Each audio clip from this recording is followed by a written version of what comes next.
The final score: Stockport County 5, Wrexham nil. I'm Mark Griffiths from Wrexham AFC, and well, this is one I've had to think about for quite a long time. I've also just banged my foot on the door coming in, and my toes are killing me, so I'm suitably angry to some of this matchup. But it has taken a lot of thought because I've struggled to understand exactly what was going on there, which I think an awful lot of other people did too. The two times previously this season that we've let in 5 goals, that in itself is a sentence I really wasn't expecting to be saying. I felt I could understand, I could categorize and work out reasons why. There were anomalies and certain sets of circumstances made them happen. This one, though, I don't get because since that Swindon game, we've looked very solid. We haven't let many goals in. We look very good. This comes off the back of a tremendous performance against Grimsby last Saturday. And so this one needs a lot more explaining, I think. I'm going to look at some general points first. I think we managed to conjure up a perfect storm of all the sorts of goals that would be a psychological punch in the guts in one match. I mean, look at it. The opening goal comes after we've been comfortably the better side for the first 20 minutes and executed our game plan exceptionally well. And then one long ball over the top has done us. So that's a blow. And I didn't think we recovered well from it. That was where our performance started to dip really badly. The second goal is a horrible individual error. And again, that sort of thing really makes your head drop. And then the third goal comes 2 minutes after that. So it's like every single thing that could make a goal against you frustrating and make you feel upset by it is happening. The fourth one, after we reset at the break and feel that if we can really get at them and make a positive start, maybe we'll get ourselves into it. And then 5 minutes into the second half, we concede. And that is, again, another kick in the teeth. And you realise, oh, we're not going to be able to make a game of this, really. The fifth one, of course, is irrelevant, isn't it? Let's be frank in terms of the outcome coming in the 90th minute. Although I've got to say that in terms of defensive shape, it's about as messy as it gets. So I do think the team took a lot of hard psychological blows. They've always been good at bouncing back from those. We didn't, though, unfortunately, at Stockport.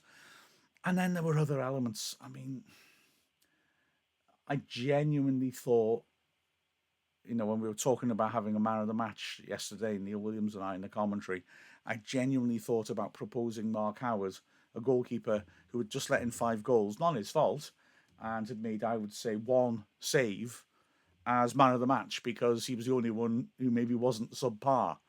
And certainly there was a collective underperformance, which was quite startling. Nobody was able to grab the game by the scruff of the neck and haul us back into it. Normally, we find somebody who can. So there were a lot of different little factors coming into it. But yeah, I think I'm sticking with that perfect storm idea, not just the nature of the goals, but just the way we got things running against us. Having said that, I think tactically Stockport played an excellent game. Have a look at Dave Challoner's post-match press conference because he really goes through it very nicely, and it does sort of pair up with what I was seeing as well.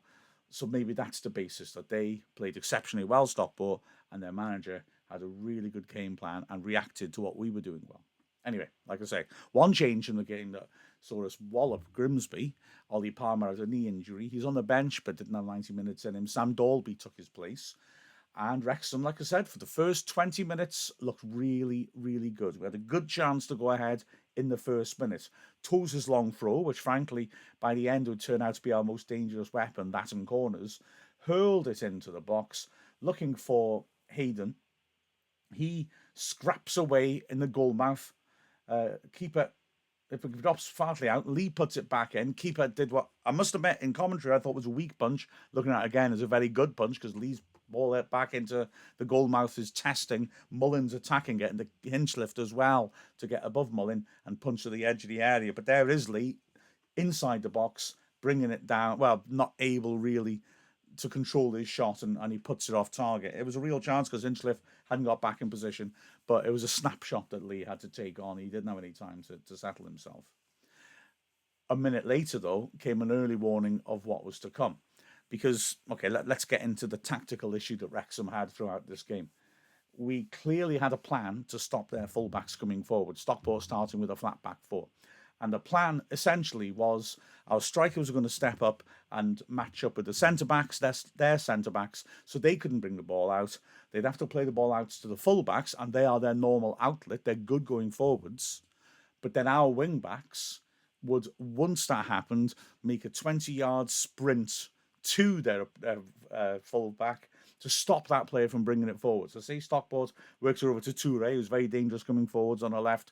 Immediately Barnett would sprint 20 yards forwards from a pretty high starting point and would stop Toure coming past him, and he had to park it back inside.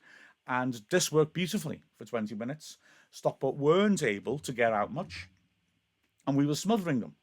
However, that second minute move just gave us a warning of what Stockport had up their sleeves. Southern Hales, the right back, with McLean coming towards him, knocked it long into the space that McLean had left behind him. Olafe sprinted forwards. He was too quick for Tozer, another thing we would learn about later in the game. Howard came tearing out of his box. Maybe looked bad that Howard went out, didn't get the ball. Olafe went down looking for a foul, trying to get the keeper in trouble.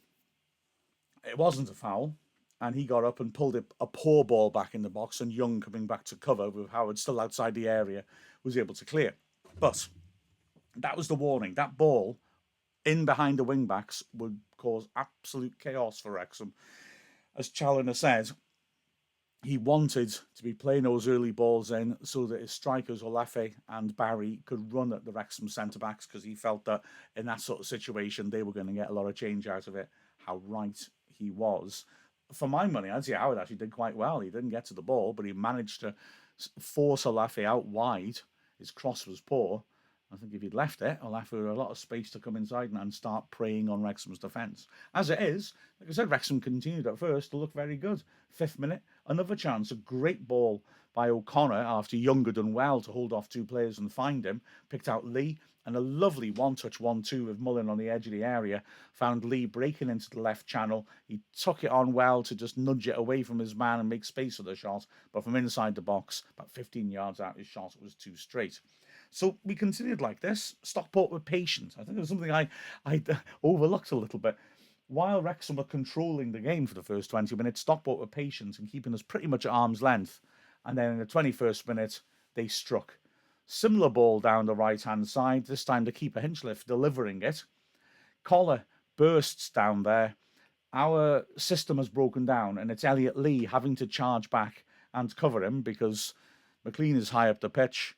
Back three out of shape, and Lee, I mean, you know I'm an admirer of his effort box to box, but tracking a guy who's got goal side around the back of the defence isn't his strength. He's not able to get to Collar, who puts a good ball into the edge of the box, and Olafe is very sharp and manages to beat Tozer to it and put it in for 1-0.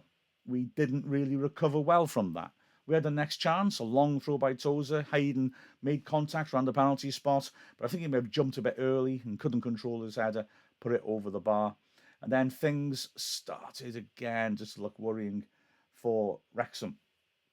As initially, it was a nice piece of play by down the right-hand side, on the left-hand side, Barry sweeping in across. Olafe had found himself goal side of McLean, free header at the far post, planted it against the post. It span back out, and there was Barry once more to cut back inside and drive in a shot which drew a good save from Howard from close range. Wrexham scrambling to survive. A couple of minutes later, they weren't surviving. 2-0 down after half an hour, although it's got to be said, this was a personal nightmare for Ben Tozer. Will Boyle, under no pressure, working the ball back to Tozer. It's behind him, but that's no real deal. For some reason, Tozer just stands still, lets it go behind him. I don't know if he just assumes Howard is there. Howard isn't there, and only seems to respond when Olafe's already got around the back of him and is one-on-one with the keeper. Olafe does well to keep his cool as Tozer comes back and slots the ball past a completely exposed Howard. A horrible, horrible mistake by Tozer. And 2 minutes later, the sucker punch of a third. And this one, though, I mean, it's poor from our point of view, but it's got to be said. Louis Barry on loan from Aston Villa. I mean, the front three who causes so much problems, Barry, Olafe, and the brilliantly named Odin Bailey. all on loan. Barry, though, a very interesting one, on loan from Aston Villa. Went to Barcelona as a wonder kid, has gone to Villa now. Had a couple of loan spells. He's on fire now for Stockport. Equalled the Stockport County record for most goals, most consecutive games a Stockport player scored in, 6 in a row now. He just picked her up on the left-hand side, about 30 yards out. Hayden came to him. Up to this point, Hayden had looked good, but Barry just went past him with quick feet and pace like he wasn't there. He now had Tozer exposed on the edge of the box, went round the outside of him with pace. Tozer couldn't do anything about it, and then drove it across Howard to make it 3-0. Barry, absolutely mesmerising. Ironically, when he got the ball in commentary, I was about to say, he's a cracking player, but he's been quiet so far. Yeah, I'm glad he didn't say that now, to be honest with you. From that point on, Wrexham were terrified of him. And Wrexham's performance started to really go downhill. Lots of sloppy passing, couldn't get a rhythm going at all. Tozer and McLean seemed to be on totally different pages. Tozer would be chipping balls out for McLean to run onto, while McLean stood still waiting for the ball to feed. It would go out for a throw. Oh, it was falling to pieces. Hayden seemed concerned then by the pace of Barry, and everything just started to grind to a halt. Mullin wasn't getting much service. Dalby was completely dominated by the Stockport centre-backs, Pye and Horsefall, who was outstanding. And we went in at break 3-0 down, and that felt like a reasonable reflection of how we were going. So obviously Parkinson's going to reset at half-time, and we're going to come out and we get in the front fit and try to ask questions, and then in the 50th minute, we're 4-0 down. Again, highly, highly frustrating. This time, it's Bailey breaking forwards. He's allowed space by O'Connor and Barrett, gets in goal side of them, receives a brilliant, quick first-time pass by Barry, who runs down the left-hand side and gets the return pass, and Barry hits in this cross, which is deflected up in the air at the near post. Olafe did really well, standing about 15 yards out, the ball arcing towards him. He's unmarked again, but there's just there's no pace on the ball, so he does really well to lunge and meet it with a diving header, which put enough pace on the ball to make it a threat, and he placed it perfectly inside the right post. 4-0. Olafe's hat-trick, and he deserved it, but again, players in Wrexham's box unmarked. Again, we're using a system where we're looking at wide midfielders to sort of offer a bit of cover for the wing-backs to get high up the pitch. But it's been exposed by Stockport hitting those areas of the pitch, and quite frankly, Wrexham failing to pick players up, failing to track back, and just failing, if I'm honest. We then had our best spell of the match. Let's not get overly excited. I mean, let's be honest, we showed guts to come back into it, and we showed guts to try and, put a bit of threat together. But Stockport are 4-0 up now, and they're playing conservatively. They're not looking to punish us. This could have got very ugly if they had decided to, I felt. Wrexham carved out an opportunity on McLean, squared it to Young, who hit a typical powerful drive from 25 yards out, while Hinchcliffe's underneath it and able to push her over the bar. It moved in the air, and so he found it slightly awkward, but he was always liable to save it. Then Wrexham again, carving out an opportunity, short corner by Young. McLean puts in a cross. It's too long, though, but Tozer does well to run out wide and retrieve it. Puts a cross back in, and Boyle is there, has a slash at it from the corner of the 6-yard box and puts it over the bar. He had a good sight of goal there, but just couldn't control his shot. Soon afterwards, another decent move. Good build-up down a tight area, down the left. McLean feeding in Lee, helping it on to Fletcher. And he pulls the ball into McLean, who carried on his run into the box. He drove it into the near post, but a good parry by Hinchcliffe put it behind for the corner. And that corner sees Wrexham have their closest moments. Young swinging a corner into the far post. Mullin heading it back in. It's headed off the line, comes back out to Lee, and he drives in a shot which just scrapes the right post from the edge of the area. Almost immediately, Phil Parkinson makes a triple change. So off come Palmer and Mullin and Boyle, and on come George Evans, Ollie Palmer, beg your pardon, I said Palmer, Dalby, not Palmer. Palmer replaces Dalby. Stephen Fletcher comes on up front. I just said Fletcher was involved in that move. I have no idea what I'm talking about. And yeah, okay. I mean, for a start, Palmer and Fletcher certainly had an impact. And Horsfall starts finding it life's not so easy, but we're really struggling to get bodies up the pitch.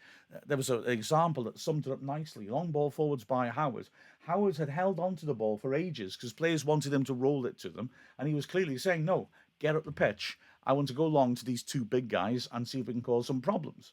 So eventually, after they've moved away from his box, he does play it. Fletcher wins a good header on the right flank, flinks it onto the box. Palmer makes a good run, good strength, beats Pye to it, holds him off, and there's no one else near him. Fletcher's out on the flank, having won the header. No one else is getting up to support him. And Palmer in the end as well to win a corner. But, Howard was saying, get up, let's attack them. And we still failed to do so. And the number of times when Wrexham playing it forwards and the strikers didn't get great service or didn't get much help was far too often, as far as I was concerned. We did go close in the 73rd minute. McLean playing a square ball to Lee, who hit a powerful shot which hit the bar, dropped down. O'Connor in the goalmouth, stretching, just couldn't quite get a contact on it, and it flew away. And the game was slowly meandering away. Stockport defending their box ever so well, getting bodies behind the ball, things we didn't do. And although we were creating these chances, it was just for, well, yeah, people talk about consolation goals. It won't be a consolation. It never is when you let that many goals in. Wrexham continuing to push on. A ball driven across the face by Evans from a short corner was a decent delivery. Fletcher jumps, battles for it. It drops loose. Hayden jumps with the keeper and it drops loose. O'Connor hits a shot from close range. Keeper makes a good save, comes back out to O'Connor, and he drives a shot off target from 8 yards out. We were getting close, but it wasn't falling for us. And, well, if you make your own luck, maybe that's why. 2 minutes left, Wrexham made a final couple of changes. Davis coming on for Lee, Ford coming on for Barnett. And a couple of minutes later, of course, 90th minute, we concede the fifth. Stockport allowed so much space. It was a poor, poor goal. Madden on the halfway line, dropping off from the front line, who just come on to substitute himself, links up with play. Wrexham lose their shape, and when the ball's played into the box, the back three has shifted the sock cross so far that Hayden, the right-sided player in the back three, is beyond the penalty spot on the left-hand side, and he's got three men beyond him. Ford is running back from up the pitch to try and get goal side of them and mark them. The ball comes into Madden, who's got enough time to have a slightly awkward first touch before popping it beyond Howard. Howard maybe could have come for it, but I wouldn't want to press that too much. He's been left exposed all game. So, a horrible performance and a horrible result. Let's look at the performances individually, shall we? I'm not sure Howard could have done much about it either way, to be fair to him. The centre-backs had a rough time. I have to be honest, I was slightly surprised it was Boyle out of the three who came off, especially as we didn't switch to a back four, but stuck with the back three. Because I thought in many ways he was our most solid defender. Tozer had some real unfortunate moments, I'm afraid. He had a really bad day at the office. Hayden looked great for 20 minutes, but once Barry had burst past him, he looked a bit more tentative. The wing-backs, Barnett and McLean were trying to execute a plan to put pressure on the fullbacks, and it worked well for 20 minutes. But once they were getting bypassed, they were just getting caught too high up the pitch. I was slightly surprised how little they tried to take on their fullbacks. They both got into situations where they could, and normally they'd be driving on to try and drive that advantage home, but they didn't so much. I don't know whether there was a collective loss of confidence around the team or not, but certainly, yeah, they didn't trouble the Stockport fullbacks at all. In the centre of midfield, O'Connor started the game very well, but once Sarcevic stepped up and the Stockport reverted back to more of a diamond, O'Connor started to be troubled on the ball and didn't hang on to it all that well. On the left-hand side, Lee worked away very hard, to be fair to him, and was often asked to track back into areas that stretch him rather. So fair play to him for keeping trying. And Young on the other side of the central midfield trio as well. Good work rate, got some tackles in, but nobody was playing at their normal level. Up front, Dalby couldn't make an impression on the centre-backs at all. I felt sorry for Mullen, of course. He's coming back from injury, and I'm not going to criticise him because he did battle away trying to hassle the centre-backs, but he was given little support or service. He didn't make as many of those runs as usually, but I think that he was just not getting situations where players were looking to get their head up and play him in, if I'm perfectly honest with you. And he did come back deep sometimes to cover for the loss of shape we were suffering in midfield and out wide. So fair play to Mullin, but no way to make any impact on the game. Fletcher and Palmer came on, and they did make a difference. In fact, Horsfall, having looked so good, didn't enjoy Fletcher and Palmer much. They let him know they were in a fight, but too often were left isolated. At least we started making a few more chances when they came on. Uh, Evans, I thought, did well. Came in centre midfield with O'Connor dropping back to left-sided centre-back. I thought Evans looked quite tidy on the ball, trying to push forwards, and was tidy enough, was decent. And then the two late subs, you can't really judge much. But that was not normal. That was not our normal standards. I don't think there's any need to panic because, frankly, this side just walloped Grimsby. This side's been putting in a string of good performances for a long unbeaten run. But that was a real shock to the system, and I think that they need to work on their response to that very hard this week. Wow, it was quite something. So, with the final score of Stockport County 5, Wrexham 0, I'm Mark Griffiths from Wrexham AFC.